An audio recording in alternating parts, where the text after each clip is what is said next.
Welcome to my channel. இன்றைக்கி நம்ம மாங்காய் பச்சடி எப்படி செய்யலாங்கிறத பார்க்கலாம். பச்சை மாங்காய் இருந்துச்சுன்னா கண்டிப்பாக எல்லாருமே உப்பு மிளகா பொடி போட்டு சாப்பிடுவோம். ஆனால் இது கிராமத்து சைடில் இந்த காம்பினேஷன் ரொம்ப ஃபேமஸான ஒன்று. இந்த காம்பினேஷன் நீங்களும் ட்ரை பண்ணி பாருங்கள். இப்போ மிக்சிங் எப்படி செய்யலான்னு பார்க்கலாம். நான் இந்த சைஸில் 3 பச்சை மாங்காய் எடுத்திருக்கேன். இப்போ இந்த மாங்காயை நம்ம சீடு எடுத்துகிட்டு ரொம்ப பொடி பொடியாக நறுக்கிக்கலாம். தோல் சீவ வேண்டாம், தோல் சீவாமல் அப்படியே கட் பண்ணுங்கள். இந்த மாங்காய் அவ்வளோ புளிப்பு இருக்காது. இப்போ நான் கோமாங்காய் யூஸ் பண்ணியிருக்கேன், அதாவது கிளிமூக்கு மாங்காய்னு சொல்லுவாங்க. அரிஞ்ச மாங்காயை ஒரு கிண்ணத்தில் ட்ரான்ஸ்ஃபர் பண்ணிக்கோங்க. இப்போது மிக்சிங்க்கு போடுற பொருளை நம்ம கூட குறைச்சி போட்டுக்கலாம். உங்களோட தேவைக்கேற்ப போட்டுக்குங்க. தோல் உரித்த சின்ன வெங்காயம் 15 எடுத்து நல்லா பொடி பொடியாக நறுக்கிக்கோங்க. ரொம்ப குட்டி குட்டியாக நறுக்கி அதை நல்லா உதுத்தி விட்டுக்கோங்க. ஒன்றோட ஒன்று ஒட்டாமல் தனித்தனியாக இருக்கணும்.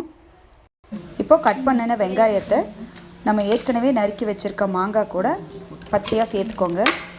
இப்போ இதோட 3 டீஸ்பூன் வீட்டு மிளகாத்தூள், 1.5 டீஸ்பூன் உப்பு சேர்த்துக்கோங்க. விதையில் இருக்க சதப்பகுதியும் வெங்காயமும் அவங்கவுங்க தேவைக்கேற்ப போட்டுக்கோங்க.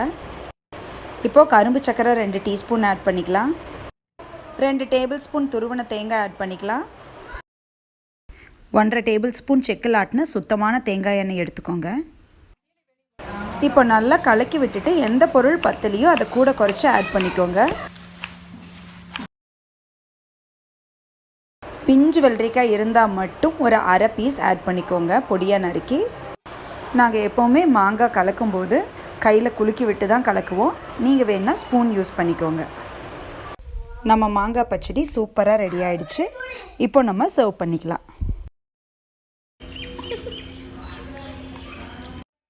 இது போல் ட்ரெடிஷ்னல் அண்ட் சிம்பிள் ரெசிபீஸ் பார்க்க என்னோடய சேனலை சப்ஸ்கிரைப் பண்ணுங்கள், ஷேர் பண்ணுங்கள். தேங்க்ஸ் ஃபார் வாட்சிங்.